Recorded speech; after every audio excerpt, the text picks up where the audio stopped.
Kereta ini sudah mendekat. Mereka berempat ingin mengakhiri hidupnya. Para bocah ini sudah tidak tahan dengan kerasnya kehidupan. Saat kereta melaju kencang, mereka menutup telinga. Tapi salah seorang bocah mendengar suara tangisan bayi. Lalu tiba-tiba mereka memutuskan untuk mencari bayi itu. Mereka berusaha untuk mengambil si bayi dari semak belukar. Ketika mereka mendapatkan bayi itu, tubuh si bayi penuh dengan gigitan semut, guys. Mereka membersihkan tubuh bayi ini. Kemudian para bocah ini bergegas untuk membawanya ke rumah sakit. Mereka masuk ke rumah sakit tergesa-gesa mencari seorang dokter.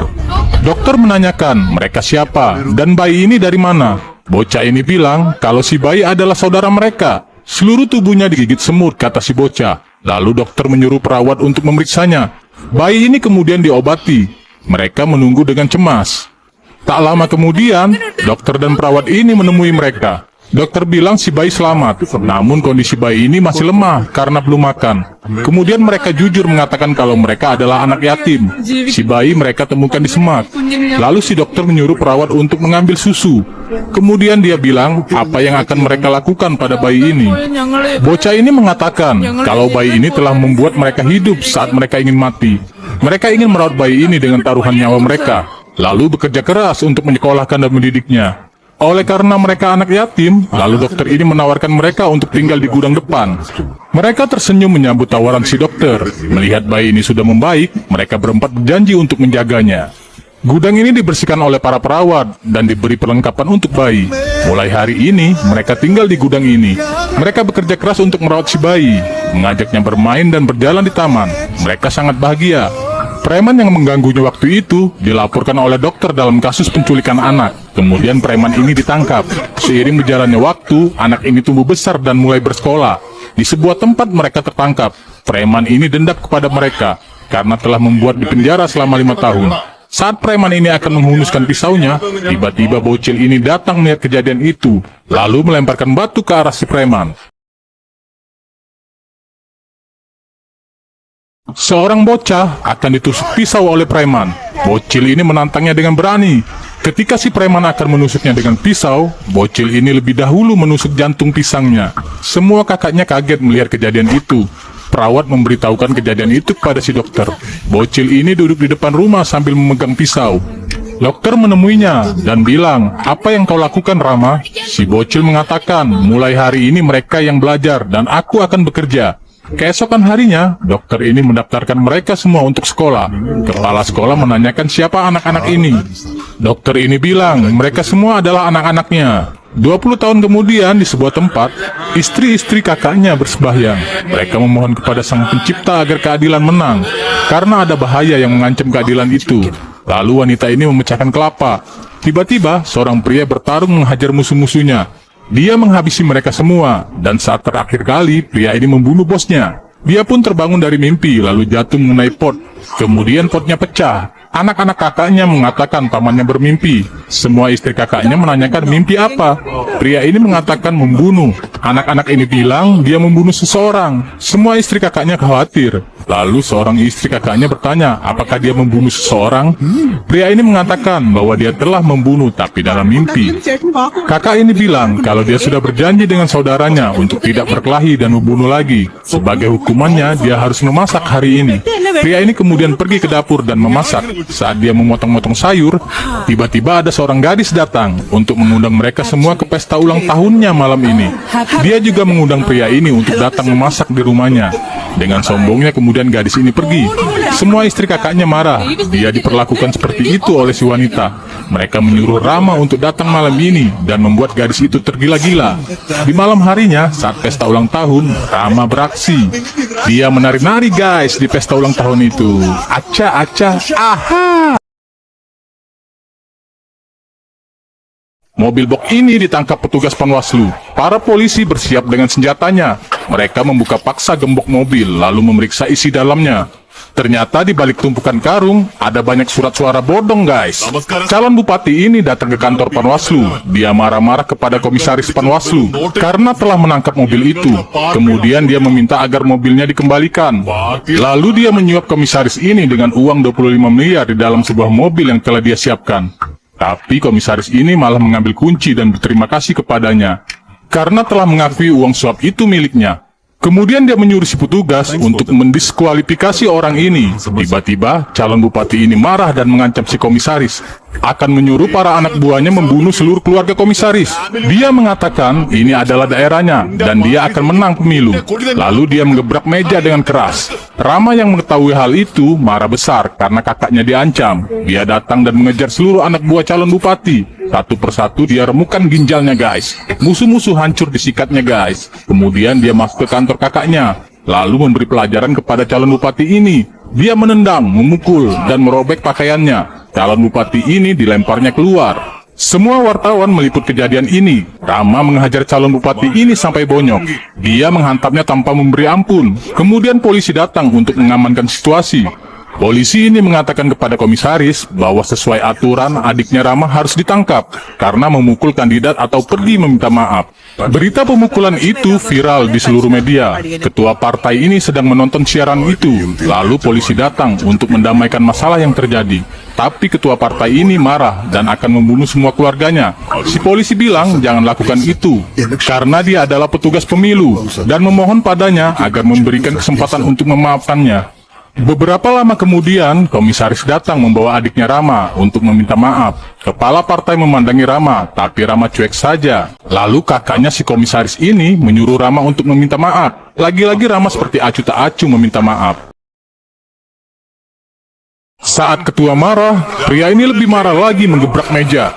Membuat barang-barang di meja berterbangan, guys. Anak buah ketua partai mengeluarkan pedang akan membunuhnya. Lalu Rama menendang mereka dan mengambil pedang. Kemudian pedang itu dipatahkan olehnya berkeping-keping. Ketua ini terdiam 1000 bahasa.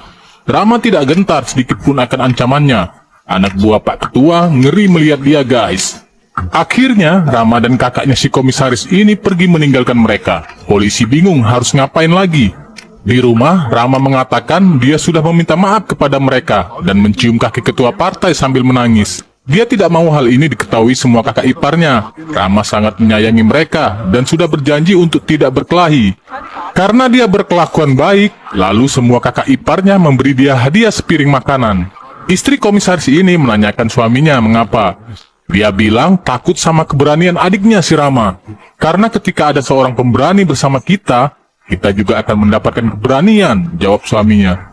Kakak ipar ini bilang, apapun yang Rama lakukan, dia yakin itu adalah suatu kebenaran. Karena apa yang dipikirkan Rama terakhir saat dia tidur adalah kita, dan pikiran pertama saat dia terbangun juga kita. Kakaknya ini pun mengerti, lalu mengatakan, Rama berhenti belajar saat dia kecil agar kami belajar. Dia berdiri di belakang agar kami sukses. Dan saat kami ada masalah, dia di depan menghadapi kematian. Mereka semua sangat menyayangi Rama adiknya. Karena hal itu, mereka sepakat untuk mencarikan adiknya ini calon istri. Mereka datang ke rumah seorang kenalan, politisi pembela kaum wanita. Dia ini adalah ibu dari seorang gadis yang akan mereka lamar. Ibu ini menanyakan siapa pria yang akan melamar anaknya.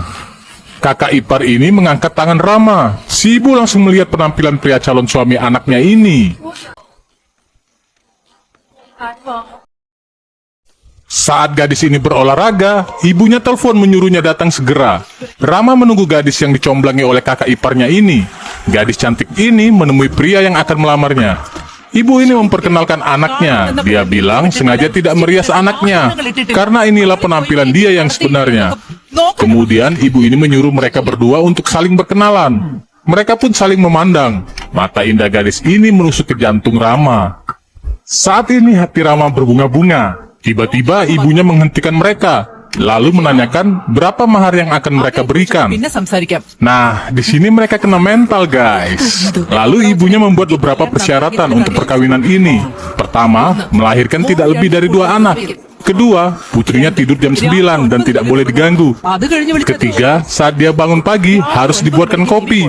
Dan yang keempat, jangan berhubungan medsos dengan wanita lain. Ya, bingung deh si Rama. Tiba-tiba ada sekelompok ibu-ibu masuk membawa seorang pria. Ibu ini menanyakan pria ini kenapa. Mereka bilang pria ini telah memperkosa seorang gadis. Saat itu juga ibu ini berjalan dengan cepat ke arahnya. Lalu ditendang, guys, senjata mekanik si pria cabul. Melihat kejadian ini, keluarga Rama langsung cabut, guys. Saat di rumah, kakak Rama mengatakan pernikahan ini salah. Tapi istrinya mengatakan inilah kebenarannya. Dia bilang saat akan menikah, kita selalu diperlihatkan semua kebaikan. Dan ini adalah suatu kemunafikan. Tapi ibu itu sangat sederhana, memberitahukan kekurangan anaknya. Dan itulah yang terbaik. Lalu mereka sepakat untuk menikahkan Rama. Di sebuah tempat, ketua partai ini mendatangi seorang penjahat bayaran. Dia dendam karena calon bupatinya kena diskualifikasi. Dan dia meminta penjahat ini untuk membunuh Rama. Di kantor Banwaslu, Badan Pengawas Pemilu Pusat, kakak si Rama dipanggil. Ketua ini sangat mengapresiasi kakaknya sebagai komisaris Panwaslu daerah. Dia bekerja sangat baik dalam mewujudkan pemilu jujur dan adil. Ketua pusat menyuruh dia untuk menangani sebuah kasus pemilu di suatu daerah. Lalu si kakak dipindah tugaskan. Saat akan pergi, kakak tertuanya menitipkan pesan agar dia menjaga keluarganya dengan baik. Dan Rama pun berjanji akan hal itu. Lalu kakak tertuanya pergi. Si penjahat menculik keluarganya, lalu menembak anak ini. Dia jatuh terkapar. Rama berlari meraih si anak lalu menggendongnya. Dia memeriksa kondisi anak ini. Tidak lama kemudian, dia sadar. Rama merasa lega karena dia baik-baik saja. Penjahat ini memutar-mutar senjatanya. Dia mengancam untuk membunuh semua keluarganya. Rama datang memohon agar mereka dibebaskan. Lalu dia meminta maaf pada ketua partai. Ketua partai cuek saja guys. Setelah itu penjahat ini memerintahkan anak buahnya untuk mengepung mereka. Saat penjahat ini akan menembak, Rama beraksi guys. Dia mulai menghajar mereka, batu-batu berterbangan. Semua penjahat ini disikat sendiri oleh Rama guys. Dia merobohkan tembok mengejar si penjahat. Saat penjahat ini jatuh, Rama datang akan membunuhnya. Teman penjahat datang dari arah belakang mengayunkan pedang. Tiba-tiba pasukan khusus Ketua Banwaslu datang menyelamatkannya. Ketua Banwaslu beserta pasukan khusus ini memberi hormat kepada Rama. Bos penjahat tercengang guys. Kakak iparnya menanyakan apa yang terjadi. Siapa mereka? Rama diam 1000 bahasa. Lalu Ketua Banwaslu menjelaskan cerita sebenarnya. Saat itu dia menugaskan suaminya untuk mengawal pemilu di sebuah daerah. Karena telah terjadi ketidakadilan di sana oleh karena satu orang, maka suaminya dikirim ke sana untuk memberikan dukungan dan semangat. Saat suaminya bergerak untuk menumpas kecurangan dan kejahatan pemilu yang terorganisir, bos penjahat datang seketika membunuh mereka semua. Suaminya disandra di sebuah daerah perbukitan bersama beberapa orang. Saat orang-orang ketakutan, dia berlari kabur. Dia dikejar dan ditembaki para penjahat.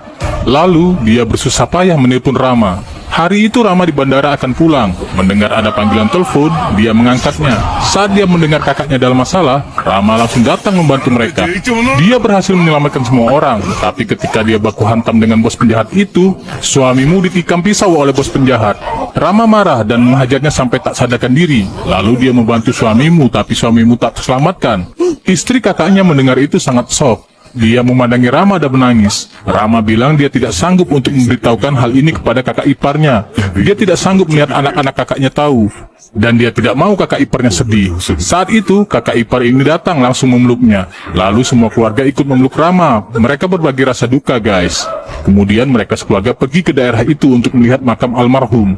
Di jalan, penjahat itu beraksi mengganggu masyarakat di sekitar. Wanita ini datang bersama keluarganya. Dia mengatakan akan meminta Rama membunuhnya, dan dia memberikan waktu untuk bos penjahat ini mengatakan permintaan terakhirnya. Bos penjahat ini bilang dia akan membunuh Rama agar semua orang di sini tahu. Lalu bos penjahat ini memintanya untuk memanggil Rama.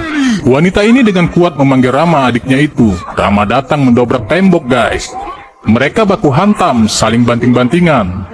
Lalu Rama datang menonjok semua tulang-tulangnya si bos penjahat ini. Kemudian bos penjahat ini mati terkena pedangnya sendiri. Kakak iparnya puas melihat kejadian itu. Nah, inilah akhir cerita film ini guys.